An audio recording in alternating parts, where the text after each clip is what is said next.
सुप्रभात। मैं डॉक्टर पुष्पा महाराज, विभागाध्यक्ष हिंदी विभाग, महिला कॉलेज डालमिया नगर। कल मैंने आप लोगों को अभिधा शब्द शक्ति के विषय में बताया था। शब्द शक्ति के जो 3 भेद होते हैं, अभिधा, लक्षणा और व्यंजना। आज मैं लक्षणा के विषय में आपको बताऊंगी, उसकी चर्चा करूंगी और बताऊंगी कि लक्षणा किसे कहते हैं और उनका महत्व क्या है, उसके भेद क्या हैं। शब्द का अर्थ अभिधा मात्र में सीमित नहीं रहता है। जब मुख्यार्थ या वाच्यार्थ में बाधा आती है, तब रूढ़ि या प्रयोजन के आधार पर दूसरा अर्थ लगाया जाता है।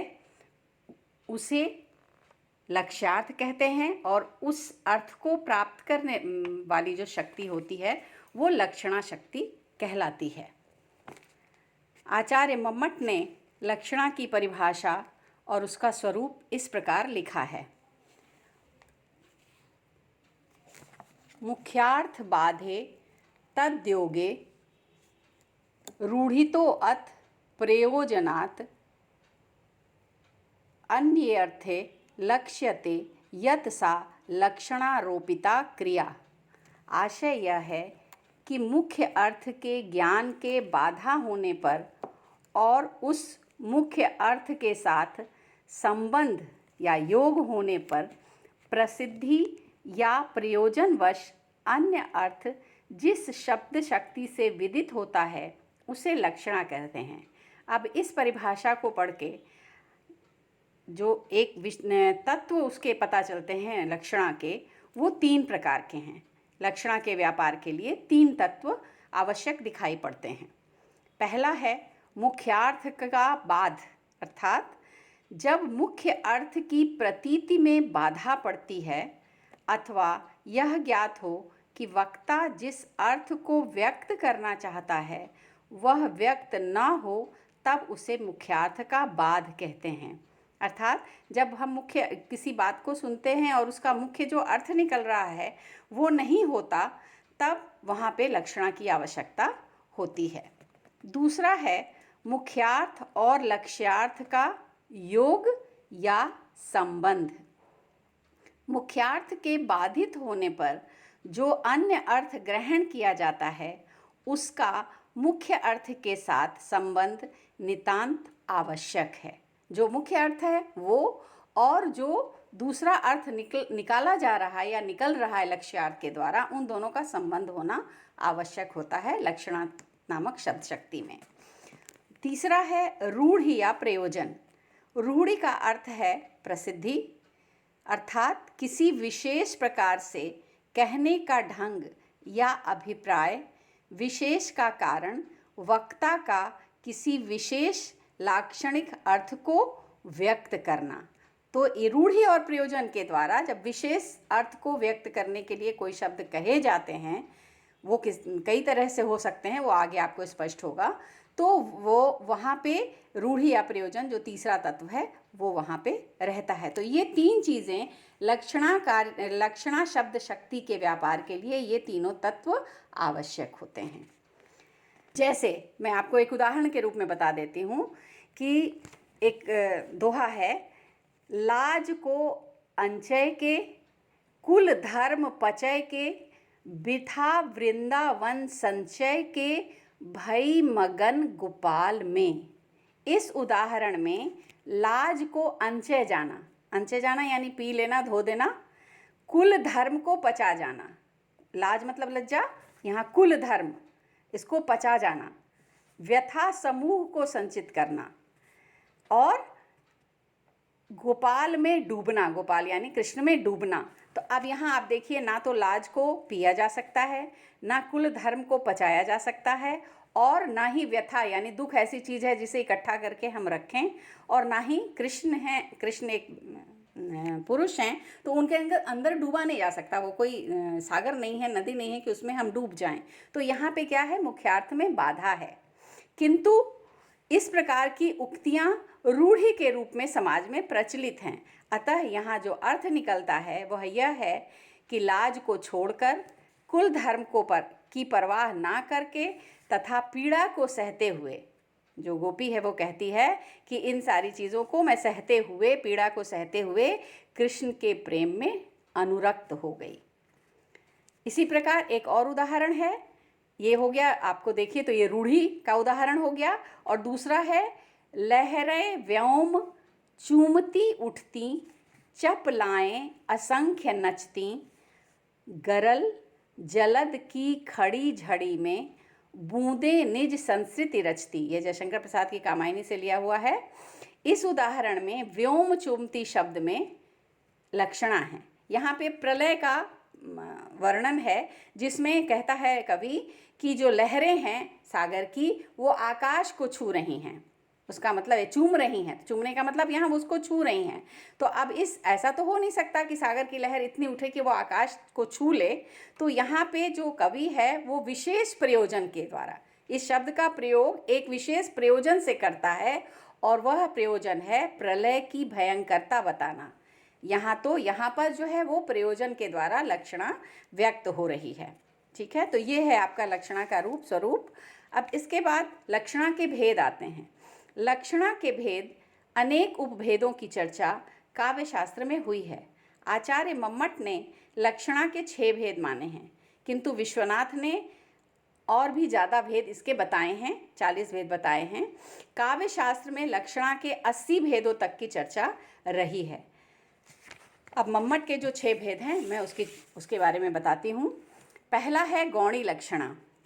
जहाँ गौणी लक्षणा उसे कहते हैं जहाँ सादृश्य अर्थात समान गुण या धर्म के कारण लक्ष्यार्थ की प्रतीति हो, वहाँ गौणी लक्षणा होती है। अब उदाहरण के द्वारा समझिए, जैसे मुख कमल, जब इसका जो मुख्य अर्थ है वो है कि कमल, मुख जो है वो कमल है, लेकिन जो मुख है वो कभी कमल नहीं हो सकता, अर्थात मुख्यार्थ में बाधा है। तो यहाँ पर जो कमल के गुण हैं, उसकी सुंदरता, उसकी कोमलता, उसके लिए ये कहा गया कि मुख कमल है, अर्थात मुख के सौंदर्य की चर्चा की जा रही है। तो ये है गौणी लक्षणा। दूसरा है शुद्धा लक्षणा। जहाँ सादृश्य संबंध के अतिरिक्त, सादृश्य संबंध जैसे अभी आपने जो कहा ना, मुख और कमल की जो तुलना की गई वो सादृश्य संबंध है, एक समान गुण हैं दोनों के। तो शुद्धा लक्षणा में सादृश्य संबंध के अतिरिक्त किसी अन्य संबंध से लक्ष्यकार की प्रतीति होती है, वहाँ शुद्धा लक्षणा होती है।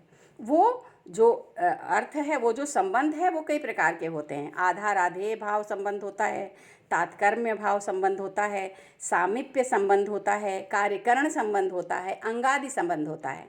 जैसे सामीप्य संबंध का एक उदाहरण है, आपने सुना होगा ये, अबला जीवन हाय तुम्हारी यही कहानी, आंचल में है दूध और आँखों में पानी।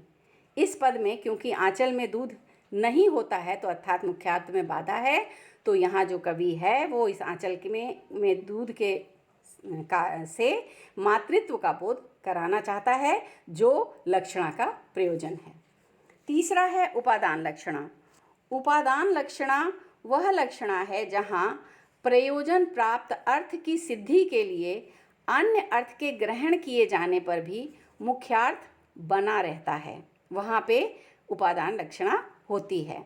जैसे कि उपादान का शाब्दिक अर्थ है ग्रहण करना या लेना। अब जैसे एक उदाहरण देती हूँ मैं कि खेलत ब्रज होरी सजे, बाजे बजे रसाल, पिचकारी चलत घनी, जहाँ तहाँ उड़त गुलाल। अब यहाँ एक शब्द है पिचकारी चलती, पिचकारी तो चल नहीं सकता, अर्थात मुख्यार्थ में बाधा है, तो यहाँ इसका मतलब हुआ पिचकारी चलाने वाला। तो यहाँ पे पिचकारी को नहीं छोड़ा गया है, उसको साथ ही उसका अर्थ लक्षणा के द्वारा निकलता है, इसलिए यहाँ पे उपादान लक्षणा है। चौथा है लक्षण लक्षणा। इसका यहाँ मुख्यार्थ की बाधा होने पर प्रसंगानुकूल मुख्यार्थ को त्याग कर लक्ष्यार्थ को ग्रहण किया जाता है, यानी उपादान लक्षणा के विपरीत है ये। वहाँ पे मुख्य अर्थ नहीं छोड़ते हैं और यहाँ पे मुख्य अर्थ का त्याग कर दिया जाता है। जैसे एक शब्द है कलिंग साहसिक, यानी कलिंगवासी साहसी हैं, तो यहाँ पर जो कलिंग शब्द है उसको छोड़कर वासी के लिए, वासी साहसिक हैं, कलिंग नहीं साहसी है, वहाँ के रहने वाले साहसी हैं। तो यहाँ पर चूंकि कलिंग को छोड़ दिया गया है इसलिए ये होता है लक्षण लक्षणा। इस पांचवा है सारोपा लक्षणा। एक वस्तु में दूसरी वस्तु की अभेद प्रतीति को आरोप लक्षणा कहते हैं। अर्थात जैसे आपने उपमान और उपमेय पढ़ा है, उपमान का मतलब है जिससे तुलना की जाए, उपमेय का मतलब है जिसकी तुलना की जा रही है, ठीक है। तो उसे विषयी और विषय भी कहते हैं। तो आप इस देखिए, इसका उदाहरण क्या है, इसकी परिभाषा क्या है कि विषयी अर्थात उपमान और विषय अर्थात उपमेय जिसमें दोनों का उल्लेख होता है और दोनों का शब्दशः एकदम वहाँ पे उल्लेख किया जाता है, वहाँ पे सारोपा लक्षणा होती है। आप उदाहरण से ज़्यादा समझ पाएंगी। देखिए, मोहन मोद्रिग पुतरी वौ छवि सिगरो प्राण, सुधा चितोन सुहावनी मीच बासुरी तान। अब यहाँ पे क्या है कि दृग, दृग यानी आँखें पर पुतली का किया गया है, पुत्री का आरोप किया गया है, छवि पर प्राण का आरोप किया गया है, चितवन पर सुधा का आरोप है तथा बांसुरी पर मृत्यु का आरोप है। तो मोहन, छवि, चितवन और बांसुरी की तान आरोप के विषय हैं और इसी तरह दृगपुत्री, प्राण, सुधा एवं मृत्यु आरोपण हैं, ठीक है, आरोप्यमाण हैं। तो यहाँ पर जैसे मोहन की आँखों की पुतली बताया गया है मोहन को, छवि को उनके सौंदर्य को प्राण, चितवन को अमृत और वंशी ध्वनि को मृत्यु ठहराने में मुख्यार्थ में बाधा है। तो इसलिए यहाँ लक्षणा के द्वारा अर्थ निकलता है अत्यंत प्रिय, आनंददायक और पीड़ा देने वाला, ठीक है, ये इसका अर्थ निकलता है। तो यहाँ पे ये है सारोपा लक्षणा। इसके बाद छठा है साध्य वसना लक्षणा। आरोप के विषय का विषयी के द्वारा तिरोभूत होना साध्य वसना है, ठीक है। साध्य वसना में विषयी द्वारा विषय को आत्मसात कर लिया जाता है। जैसे उदाहरण देखिए, पगली हाँ संभाल ले कैसे छूट पड़ा तेरा अंचल, देख बिखरती है मणिराजी अरी उठा बेसुध चंचल। इस उद्धृत पद में अंचल तथा मणिराजी से क्रमशः आकाश और ताराओं के समूह का अर्थ व्यक्त हो रहा है। जब आप इसको पढ़ेंगी तो लगेगा किसी स्त्री के विषय में कहा जा रहा है, लेकिन इस उपमान के द्वारा यानी इस विषय के द्वारा, इस विषयी के द्वारा हमें विषय का ज्ञान हो रहा है। यहाँ पर कहीं भी विषय का उल्लेख नहीं है। जैसे पहले, इसके पहले लक्षण सारोपा लक्षणा में विषय का भी उल्लेख है, लेकिन यहाँ पे विषय का उल्लेख नहीं है, इसलिए यह साध्य वसना लक्षणा है। तो ये मुख्य 6 मम्मट के द्वारा निर्दिष्ट जो 6 लक्षणा है ये प्रसिद्ध हैं।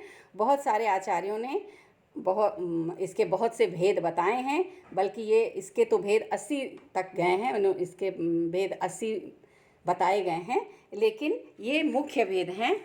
और जो लक्षणा है उसका एक और मुख्य भेद, लोग जैसे विपरीत लक्षणा भी एक प्रसिद्ध लक्षणा है, जिसका मुख्य अर्थ जो होता है उससे विपरीत अर्थ ग्रहण किया जाता है। लक्षणा का ये उदाहरण है, ये भेद है, इसमें कथन का अर्थ मुख्यार्थ के विपरीत ग्रहण किया जाता है। जैसे अगर किसी को कहा जाए कि तुम सूख सूख कर हाथी हो गए हो, तो कोई व्यक्ति सूख कर हाथी नहीं हो सकता। तो यहाँ पर विपरीत लक्षणा है और इसका आशय है कि तुम बहुत दुर्बल हो गए हो, या पतले हो गए हो, या दुर्बल हो गए हो, ठीक है। तो ये थे आपके लक्षणा के भेद। अब लक्षणा शब्द शक्ति जो है इसका बहुत महत्व है। यह अर्थ के विस्तार में सहायक होती है। किसी भी शब्द का अर्थ विस्तार लक्षणा की परिधि के अंतर्गत आता है। मुहावरे और लोकोक्तियाँ जो आप पढ़ती हैं, अक्सर उसमें देखिए बहुत सारे विस्तृत अर्थ छुपे होते हैं। तो वो जो अर्थ छुपे होते हैं, वो शक्ति वहाँ जो काम करती रहती है वो लक्षणा शक्ति ही है। लक्षणा का ही कार्य है कि वह मुहावरे और लोकोक्ति को अर्थ विस्तार देती है। लाक्षणी प्रयोग किसी बात को 100 बार कहने से अधिक प्रभावशाली होता है। तो ये था लक्षणा शब्द शक्ति। और अब मैं आपको कल के क्लास में व्यंजना शब्द शक्ति के बारे में बताऊंगी। धन्यवाद। के अंतर्गत आता है